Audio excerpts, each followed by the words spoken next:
We have all met someone where we felt an instant connection with them, where we felt like this was forever, where we felt like we've known them forever. We've known them all of our lives and through our past lives, and we felt like it was love at first sight, right? And we get into a relationship, but eventually things come to an end. Eventually things stop working. And it's so hard for a lot of us. A lot of us, we stay stuck attaching ourselves to this person or this situation for months, even years, because we're holding on to expectations that things will eventually change, that bliss, that connection that we felt from the very beginning will come back, right? And this is because you're still holding on to that connection that you once felt that's no longer there. And honestly, if you're struggling with that, if you're struggling to let go, I'm here to tell you that it's not a real connection, it's an attachment.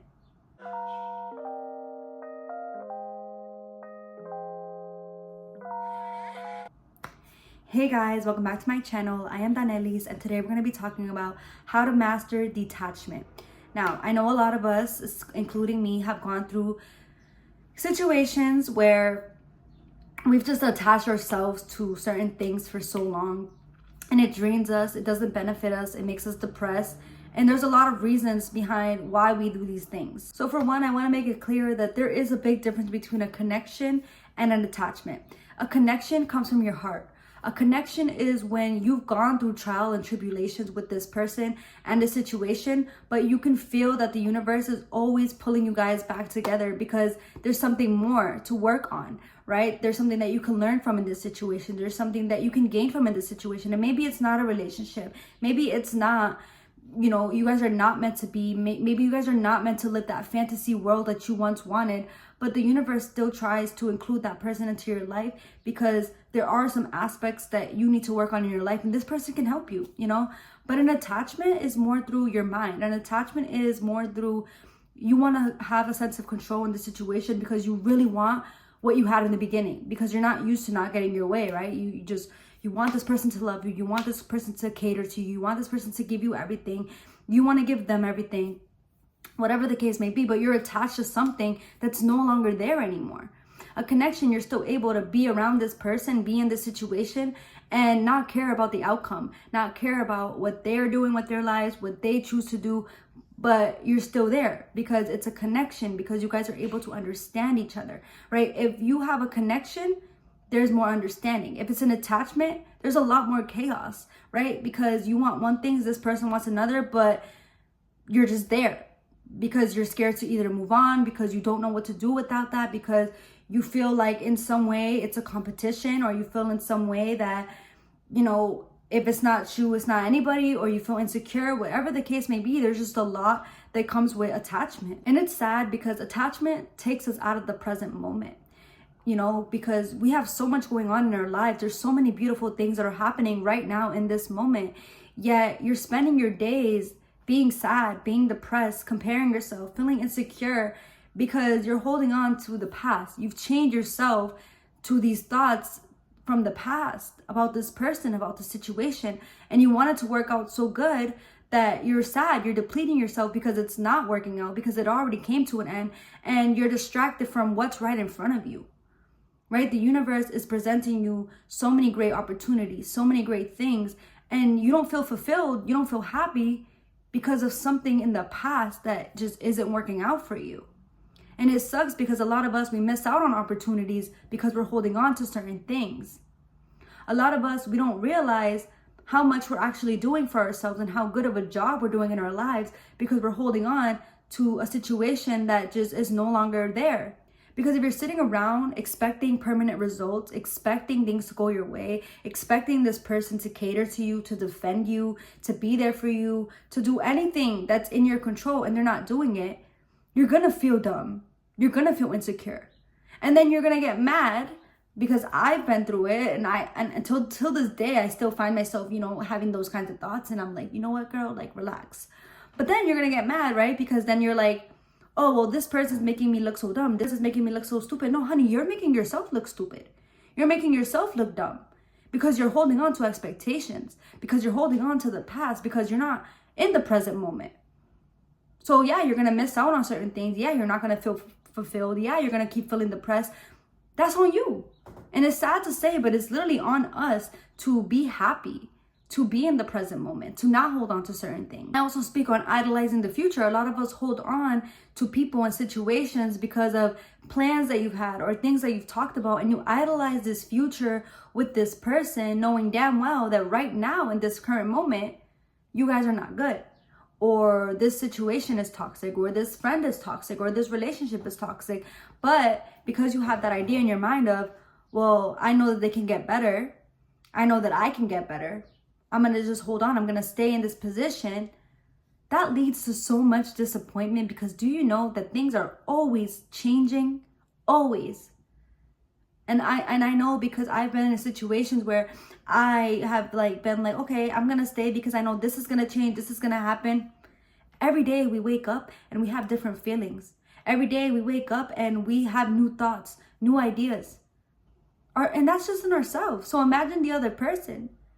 This other person can wake up and decide, hey, you know what?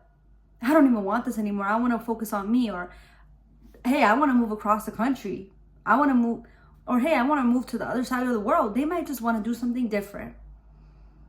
And you need to be prepared for that. You need to be okay with that. But in order to prepare yourself for things like that, you need to focus on you. You need to focus on what you have now, how you can prioritize yourself. Stop waiting around for somebody else to prioritize you. Because then, like I said, then when they make this decision that they want to move or that they want to do something different with their lives, you're sitting here. Now you feel stupid. Now you feel insecure. But whose fault is that? But understand that the future isn't even real. The future isn't even here yet. So why are you idolizing something that doesn't exist? Right? When right now we're living, you're breathing, you're doing your own thing. Focus on what you have and be in the moment and love what you have. Love it. And if you can't love this person, or if you can't love the situation without, holding on to something, then that just means you don't have a connection with them, because you're unable to remain friends. You're unable to remain civil. You're unable to be in the present moment with them and accept things for what it is. And sometimes a part of detaching is accepting the situation for what it is, accepting what has happened, accepting that what has happened is no longer, it already came to an end, things already happened, and that you're able to be happy without that person. If you're not able to be happy without that person, and you're not able to be happy for that person, then you don't have a connection. Then you shouldn't be around that person anyway. In my experience, I feel that attachment is selfish. And attachment will make you look stupid, because a lot of us women, and even men sometimes, we give too much in relationships, feeling like we're selfless, and because we've done this for this person, we've done that for this person, this and that. But in the back of our minds, we're doing these things because we're expecting something in return. It's not genuine. And if it's not genuine, then that's not fair. That's not right. Don't give when deep down inside, you're having thoughts and hopes of receiving something from it or gaining something from it, because it's not always going to be the case. And then you're going to look stupid and you're going to feel insecure, and it's just going to lead to more sadness in your life. Because attachment and doing things and making changes just to see results, just to see changes, that's just you being selfish. Because now you're changing your character, now you're changing certain things that you do just to keep this person around, knowing that you don't genuinely have a connection with them. And this is really a form of control, and we all do this. It doesn't always have to be in a relationship, it can be with anything in life. People tend to seek love, approval, validation by doing in a relationship rather than just being in a relationship, right? And when you could just be in the relationship and not expect and not give for this, and not look at it as if, oh, I did this for you, you have to do this for me. I did this for you, you have to defend me, right? Whatever the case may be, it's easier for you to form a better connection rather than it just being an attachment, being a you did this, I do this kind of situation. So just really being there with your partner, right? That's the healthiest way to do it, in order for you to not be attached, for you to not try to have that sense of control, for you to not end up feeling stupid at the end of the day. Because when you're coming from a place of trying to get something out of a relationship, or trying to get something from a relationship because you did this, X, Y, and Z, that's not forming a real connection. A connection is, hey, I'm doing this just because. just because I'm a good person and I'm nice and I'm choosing to understand you, I'm choosing to forgive you, not because I want you to forgive me for my faults, not because I want you to do anything for me, but I'm genuinely doing this because I want to. And I feel as though personally, I'm in a situation right now, basically, where me and my ex are really good friends. Like, we're really, really good friends. And there's a lot of people that can disagree. There's a lot of people that can have certain assumptions, have certain feelings about it, certain whatever they want to think. And that's fine. Because I know at the end of the day, I'm genuine. I know that at the end of the day, me and my ex-partner, we're able to sit down and have certain conversations. We're able to sit down and have agreements, disagreements. We're able to do things for each other and not expect the other person to do more. You know what I'm saying? Like, I chose to forgive her for a lot of the things that she's done to me in our past, right? But I'm not going to sit there and expect her to forgive me 100% for everything, because she's her own person. And it could take her time to be forgiving. It could take her time to accept what happened. And that's okay, right? She can sit here. She could choose to do me favors. But she does me favors without expecting me to do favors for her. And we never sit there and argue about, oh, I did this for you, so you have to do this for me. We're just not like that. Because we have a connection. There's no attachment. You know, I don't care what happens with us, you know, and there might be people that think that, you know, I want something out of it, and I don't, because I'm genuine, because I no longer hold on to anything, attachments, because at the end of the day, I'm my own person and I have a lot going for me, and I don't need anybody to validate that. I don't need anybody to do anything for me to get there. I can do it on my own.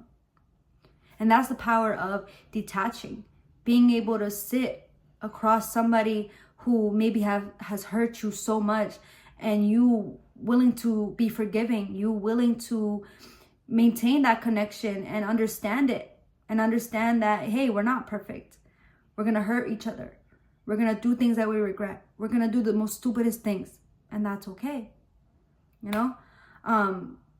But if you can't let that go, you know, if you can't let go of the fact that this didn't work anymore, and that, you know, you want something more than that, then it's best if you just walk away from that, walk away from them. And based off my experience, I learned that if you cannot form a genuine connection with a person, then they don't deserve to be in your life, right? And that, you know, it's better if you find your people that you can maintain a connection with, that you can easily forgive, that you can easily sit with them through everything and be understanding. And I hope this clarifies a lot. I hope it clarifies that there is a really big difference between a connection and detachment. And I hope that this has helped anybody out there who may think that they're connected to somebody, but realize, hey, maybe I'm not. Or maybe you think that you are attached to somebody, and then you realize, well, I'm not attached to them because I'm doing my own thing, but I have a connection with them. So thank you guys so much for listening to me. I hope that this video has helped you. I love you guys so much, and I will see you guys in the next video.